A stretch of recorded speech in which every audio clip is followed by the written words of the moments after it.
ధనవంతులను చూసి వాళ్ళలాగా మాకు అన్నీ ఉంటే బాగుండు అని ప్రతి పేదవారు అనుకుంటారు. కానీ వాళ్ళెందుకు ధనవంతులయ్యారు, మేమెందుకు ఇలాగే ఉన్నాము అని ఒక్కసారి ఆలోచించండి.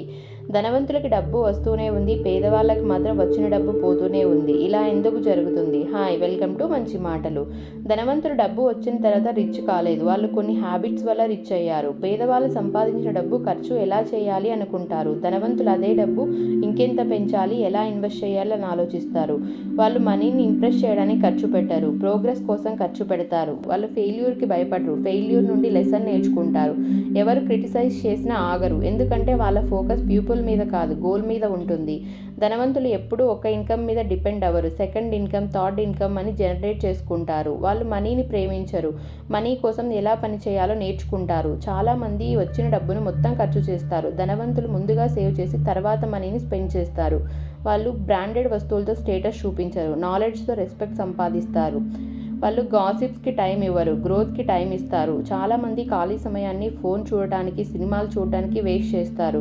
ధనవంతులు అదే సమయాన్ని ఫ్యూచర్ బిల్డ్ చేయడానికి యూస్ చేస్తారు. వాళ్ళు తాత్కాలిక ఆనందం కోసం డెసిషన్స్ తీసుకోరు, లాంగ్ టర్మ్ ఇన్వెస్ట్మెంట్, ఫ్రీడమ్ కోసము డెసిషన్స్ తీసుకుంటారు. ధనవంతులు ఎప్పుడు చూసినా సింపుల్గా ఉంటారు, కానీ మైండ్లో పెద్ద పెద్ద ప్లాన్స్ ఉంటాయి. వాళ్ళు ఎర్నింగ్ కంటే లెర్నింగ్కి ఎక్కువ ఇంపార్టెన్స్ ఇస్తారు, ఎందుకంటే స్కిల్ ఉంటే మనీ మళ్ళీ అదే వస్తుంది కాబట్టి.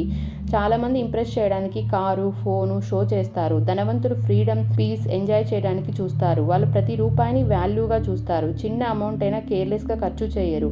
వాళ్ళు ప్లాన్స్ ఎవరితో షేర్ చేసుకోరు, సైలెంట్గా పనిచేసి రిజల్ట్స్ చూపిస్తారు. అందరూ ప్రాబ్లమ్స్ గురించి మాట్లాడితే ధనవంతులు సొల్యూషన్స్ గురించి ఆలోచిస్తారు. వాళ్ళు మనసులో జెలసీ పెట్టుకోరు, ఇతరుల సక్సెస్ చూసి ఇన్స్పైర్ అవుతారు.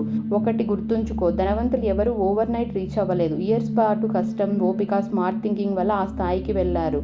వాళ్ళు ఎక్కువ సంపాదించడం వల్ల రిచ్ అవ్వలేదు, సంపాదించినది సరిగ్గా మేనేజ్ చేయడం వల్ల రిచ్ అయ్యారు. నువ్వు కూడా హ్యాబిట్స్ని చేంజ్ చేసుకుంటే అది నీ లైఫ్నే చేంజ్ చేస్తుంది. మనీకి నువ్వు రెస్పెక్ట్ ఇస్తే మనీ కూడా నీకు రెస్పెక్ట్ ఇవ్వడం స్టార్ట్ చేస్తుంది. చాలామంది వెల్త్ అంటే కేవలం బ్యాంక్ బ్యాలెన్స్ అనుకుంటారు, కానీ ఫ్రీ టైం, టెన్షన్ లేని లైఫ్, జీవితంలో ఆప్షన్స్ ఉండటం నిజమైన వెల్త్.